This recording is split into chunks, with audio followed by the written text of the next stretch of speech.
them! Hello and welcome to another Tales of the Terrorized Territories. No, wait, I got that wrong. Tormented space! Tales of Tormented Space. I'm Kai. I'm Kaki. And welcome to this You're completely Kai? unreleased, unrehearsed intro. Unrealized intro. Oh gosh.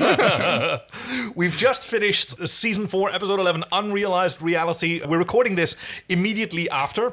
Now, originally I thought, okay, so we'll just do these both at the same time. And I was doing my prep and I realized, I haven't selected a fanfic yet. Oh, there must be loads and loads. I can trust Terra Firma Escapers. Right. Not realizing, there are a few. Yeah. But, if you were a fanfic writer, what the fuck would you be doing now? Probably pulling my beard hairs out. Right. So,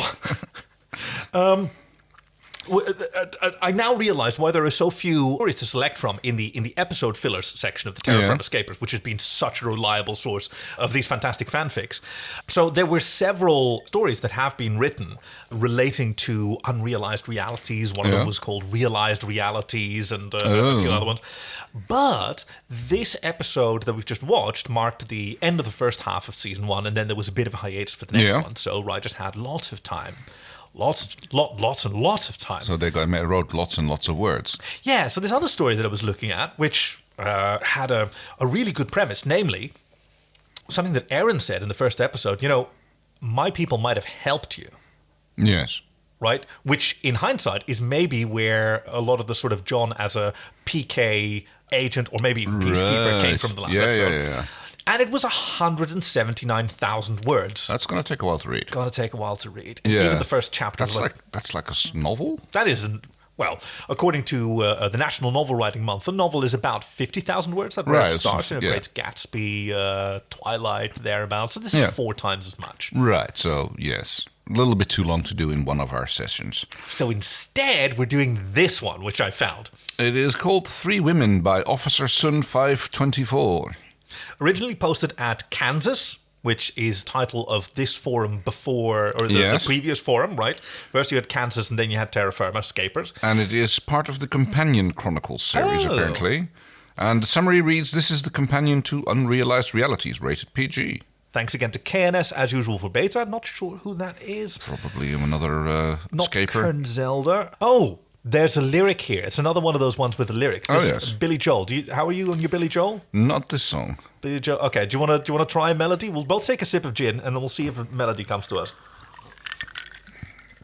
Let's see. So we'll argue and we'll compromise. And realize that nothing's ever changed. For our mutual experience. Our separate conclusions are the same. We're just doing Wicked, aren't we? Pretty much. I mean, I realized that I was immediately going to launch into Piano Man, but that's not going to work. If you want to get him back, that's not the language you need to learn. Oh yeah, you're a real feck giving advice. Gianna moves through the passageway, shaking her head. Sure, Nixa. Tell Aaron. Give her a few pointers about dealing with men. Sure. Men, stupid. Right now, Dargo is in front of her, unaware of her presence as he roams Crichton's quarters, riffling through cabinets and looking under bed covers. Hey, what are you doing? He looks up at her, a grimace of disgust on his brow, and waves her away with a big hand. Nothing. Don't have you something else to bother? He pulls the covers back over the bed, and she follows behind him, rearranging the blanket so it looks untouched. Crichton's gonna kick your Ema. Not that you wouldn't deserve it. She gets a hiss from him for his troubles. Crichton's flying so high, I'm surprised he needs a suit. Did you know about it? About the drugs? Not Crichton. Yes, Crichton, that feckick. All this over a female, as if it's going to make any bit of a difference. Bitterness zings her, loud and clear. He sits on the bed, and she wanders to him, lays her hands on his shoulders. She wanders... Okay, it's a bit of a weird syntax. She wanders over to him, lays her hands on his shoulders. He wants to play his game, fine. She's better at hers. Come on, Dargo, lighten up. Crichton's a big boy who can take care of himself. And Aaron? He pushes her hands away and stands up. Aaron left him. She left him when she went on Talon, and she left him for that assassination squad, and she's left him wondering about the pregnancy. He narrows his eyes at her. He's making it harder than it needs to be. Yeah, Dargo, I know. Just cut her out of his heart, right? Works real well. Frel, it pretty much works for you, right, Captain? Come on, you're the happiest people on the ship, right? Oh, just let me think this through. You do that, Dargo, and let me know when you get it all figured out. Gianna. One arm reaches towards her. Frel, you, Dargo. Whoa. She turns and leaves him there, alone. Whoa. Oh, and another song. Now we are forced to recognize our inhumanity. A reason coexists with our insanity. Summer Highland Falls, verse 2. I love how songs can sort of be presented like they're, Shakespearean sonnets. Yeah. You instantly become the most important to me. Save Crichton. A slow smile forms over Sikozu's lips as the comb completes his stroke through her hair. See, I thought it was a comb too. Scorpius, half Scarran, half peacekeeper. I think you're her right. ally, her protector, her only foothold in the ship of fools who spend most of their time worrying about the pettiness of their own existences. Existences. Yeah. She keeps herself uninvolved. Would Aaron ever recapture Crichton's affections, or had she lost him to the wormhole? Would the Luxon transfer his attention from the ship and back to Chiana? Would Rigel quit his snivelling? She suppresses a laugh. Petty, all. They paid no heed to Scorpius, never realizing that the minutiae was meaningless if they all fell under Scarran domination. How could Scorpius stand the idea of Crichton possessing the key to wormholes?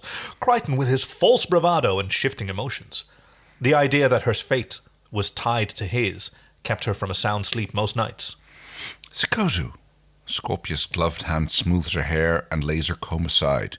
You look pensive. She closes her eyes. Kalish, executed by the Scarran prefect in her territory, simply for not paying proper homage to him. Scarran warlords destroying cycles of Kalish learning. Kalish leaders finally compromising, finally agreeing to become the third piece of the triumvirate of Scarran force. Charred brutality and Kalish intelligence. The Scarrans could not have administered their empire were it not for the Kalish academia who'd relinquished their people's freedom in exchange for survival. All that, her future, their future, tied to Scorpius and John Crichton, all through her sheer misfortune of her crash landing her pod in the wrong dying Leviathan. Pensive, yes. It's all she'll allow him. Like Aaron, she fears she too will take second place to a wormhole. Whoa! Oh, that's excellent! And though we choose between reality and madness, it's either sadness or euphoria. Summer Highland Falls. Again, chorus. Ready. The words leave her mouth, her eyes refusing to see the literal fruition of her fears. A wormhole has swallowed him whole, and he's gone. Erin leans back on her heels, crouched on the ledge, staring at the portal. One word. John? Dumbfounded. Frel peacekeeper training. Assassination squads. None of it prepared her for the emptiness in front of her. Officersun! Pilot's words snap her to her feet. I've lost contact. She turns in time to see Scorpius striding in and past her without a look, his eyes fixed on the starlit sky. Sikozu follows him, but stops in front of her, one eyebrow cocked in a challenge. You lost him in the wormhole? The Kalish's mouth turns into a wry smile. What happened here? Scorpius spins towards Aaron and grabs her arm. What happened? She shakes free of him. Wow, I think she would do more than just shake free if Scorpius touched Aaron. Then again, she came on board with him. And he packs quite a punch himself. Huh? The wormhole swallowed him up. Impossible. The word is garbled in a growl. Pilot, I insist that you fix on this position immediately. Scorpius, there is no signal. What the frell is going on? Dargo stomps past her, Chiana sliding in behind him at a full run. No Noranti yet, nor Rigel. Didn't matter. Two more voices to the cacophony. Crichton's gone, Sikozu says. Erin moves forward one of the control consoles, running her palms over the readings. He was there, an anomaly. Then the fluctuation that sucked him down before her eyes. No one could control a wormhole, not even him. Foresee, perhaps, but had he foreseen this? Had she sent him through the wormhole, chased him to his only means of escape from her? No. Recriminations were pointless. Pilot, give us a fix on his last position. Dargo's voice rises above the low thrum from the others. Chiana cursing under her breath at their latest misfortune. Scorpius and the Kalish discussing the technological aspect of the wormhole. There is no signal, Captain. His notebook. She squeezes her eyes shut, trying to visualize the equations, but all she can see are words. Meaningless words. Angle of entry. Vector. Velocity. No. Think soon. Time. Space. Behind her closed eyes, equations spin into a quagmire of black ink and skin. Whoa. She's muttering, but Chiana comes up alongside her, placing a caring hand on the small of her back. Hey, Aaron, it's not your fault. It's not like you had control. You're not going to leave him out there. Scorpius's voice is harsh as he moves towards Dargo. Back off. Erin opens her eyes, turns briefly to the scene behind her, Scorpius and Dargo squaring off as Hikozu checks the reading on the other command console, and Chiana slips in behind Dargo. A showdown. She turns away. Pilot. Erin? We wait for it. The answer is in front of her, in empty space. Nowhere to go. No sense in leaving. He knew where to find it. She knows where to find him. She doesn't smell the wormhole, doesn't feel it, doesn't sense it in any way. Not wormholes, not even a connection to John. Just... The din behind her grows louder. Scarran curses uttered as a response to the Luxon attempt to dominate. Yes, Officersun. She knows Pilot has turned his attention to searching for an opening, a signal from John, and he'll wait as long as she asks him to. So, what's it going to take? What do I have to do? Just waiting. It's all she knows for certain now. If she waits, if she displays the capacity to endure that had been required of her as an assassin, she bites her lip, worries it between her teeth. She had never failed at anything. And so she waits. The end.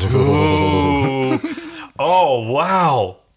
Not quite the 5 things that never happened on Moya, which I just remembered is what you said when we started the recording of what we should have totally called the last episode. But thank you so much to Officersun524, and of course always to the Terra Firma Escapers and Kansas forum that came before. For providing us with these lovely stories to read for you. And of course to you for listening, our beloved listeners. This was another Tales of Tormented Space. I'm Kaki. I'm Kay. Bye-bye. Zwaai. Never going to explain that, are we? No.